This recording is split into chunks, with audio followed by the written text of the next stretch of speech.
সবাইকে আবারও নমস্কার। আজকের এই প্রিপোজিশন ক্লাসে আমি দুটি বেসিক প্রিপোজিশন নিয়ে আলোচনা করব।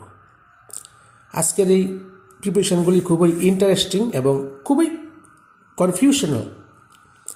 বিসাইড ভার্সেস বিসাইডস প্রায়ই ভুল করি এবং বুঝতেও অসুবিধা হয় কোন সময় বিসাইড বসবে এবং কোন সময় বিসাইডস। আজকের পর থেকে আর কনফিউশন থাকবে না। বিসাইড কোন সময় বসে এবং বিসাইডস কোনখানে বসে আমি আপনাদের খুব সহজভাবে বলবো। সাধারণত আমরা কাছাকাছি, নিকটে বা পাশে বোঝাতে বিসাইড ব্যবহার করি। বিসাইড একটি কমপ্লেক্স প্রিপোজিশন, মানে বাই প্লাস সাইড। বাই মানে একদম দ্বারা, আর সাইড মানে কাছে, মানে একদম কাছে আর কি, কাছাকাছি রয়েছে বা পাশে বা নিকটে, বেশি দূরে নয়, অতটা দূরে নয়। তখন আমরা দুইটি বস্তুর সঙ্গে ফিজিক্যাল প্লেস, মানে কোনো জায়গা, ফিজিক্যাল প্লেসের সঙ্গে দুটা নাউন একসঙ্গে যোগ করতে আমরা বিসাইড ব্যবহার করি। যদি ইংরেজিতে বলি, beside is a preposition that means close to. Close to মানে নিকটে, or next to. Next to মানে একদম পাশেই। This preposition physically places two nouns side by side. দুই পাশের দুইটা নাউনকে একসঙ্গে যোগ করে beside. It indicates the location of something. আর সবসময় মনে রাখতে হবে, বিসাইড কোনো একটা জিনিসের লোকেশানটা ইন্ডিকেট করে, মানে কোথায় আছে, পজিশানটা, তার অবস্থানটা নির্দেশ করে। কিছু এক্সাম্পল দেওয়া হলো, your shirt is beside the closet. তোমার শার্টটা ঠিক আলনার সামনেই রয়েছে, বা কোনো একটা জায়গা যেখানে আমরা কাপড় চোপড় রাখি ঠিক সামনেই তোমার শার্ট রয়েছে। This pen is beside the notebook. ঠিক নোটবুকের পাশে এই কলমটা। I place my comic book beside my bed every night. আমার খাটের পাশে আমার গল্পের বইটা আমি প্রায়ই রাখি, পাশে, নিকটে। Their house is beside a small lake.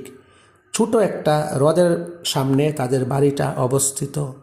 I feel lonely, please come and sit beside me. আমার আজকে খুব একা লাগছে, দয়া করে আসো এবং আমার পাশে বসো। পাশে, বিসাইড। বিসাইড আমরা সাধারণত নিকটে, কাছাকাছি, পাশে, একদম সম্পর্কে খুব কাছে রয়েছে তখন ব্যবহার করি। আর বিসাইডস, আরেকটা প্রিপোজিশন রয়েছে বিসাইডস। এই প্রিপোজিশনটা কোনো এক সময় বিসাইডস হিসাবে বসে, অ্যাডভার্ব অথবা প্রিপোজিশন হিসেবে সেন্টেন্সে বসবে। আর বিসাইডস কোন সময় বসে? আরও অথবা এছাড়াও এটা, এটা ছাড়া এইটা, বা ব্যতীত, এইসব সেন্স বোঝাতে আমরা বিসাইডসকে ব্যবহার করি। বিসাইডস মানে এইটা ছাড়া ওইটা, বা এটা ছাড়া আরেকটা। বা যেমন আমি বাংলা ছাড়া ইংরেজিও জানি, তা I know English besides Bengali. একটা এক্সাম্পল দেওয়া আছে, besides rose I like many other flowers. অন্যান্য ফুলের আমি অন্যান্য ফুল তো পছন্দ করি, সঙ্গে আমি রোজকেও পছন্দ করি। Do you have any other flavour besides this one? মানে এই ফ্লেভারটা ছাড়াও আরও কোনো ফ্লেভার তোমার কাছে আছে কি না, besides this one. I also sing other songs besides Tagore's. রবীন্দ্রনাথের গান ছাড়াও আমি অন্য গানও গাই, বিসাইডস টেগোর্স মানে রবীন্দ্রনাথের গান ছাড়াও, মানে ব্যতীত। বিসাইডস দিস ওয়ান, এটা ছাড়াও I have also read other books by Satyajit Ray. এই বইটা ছাড়াও সত্যজিৎ রায়ের অন্যান্য বইগুলিকেও আমি পড়েছি।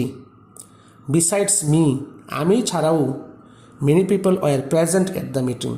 মিটিংয়ে অন্যান্য লোক উপস্থিত ছিল আমি ছাড়াও। He knows English besides Bengali. সে বাংলা ছাড়া ইংরেজিও জানে। এই রকম সেন্টেন্সে আমরা পাশাপাশি, কাছে বা নিকটে বোঝাতে বিসাইড ব্যবহার করি, এবং ছাড়াও বা ব্যতীত বা এটা ছাড়া এটা তখন আমরা বোঝাই বিসাইডস। বিসাইডস মানে দুটার পাশাপাশি দুটোই, তখন আমরা বসি বিসাইডসকে বসে।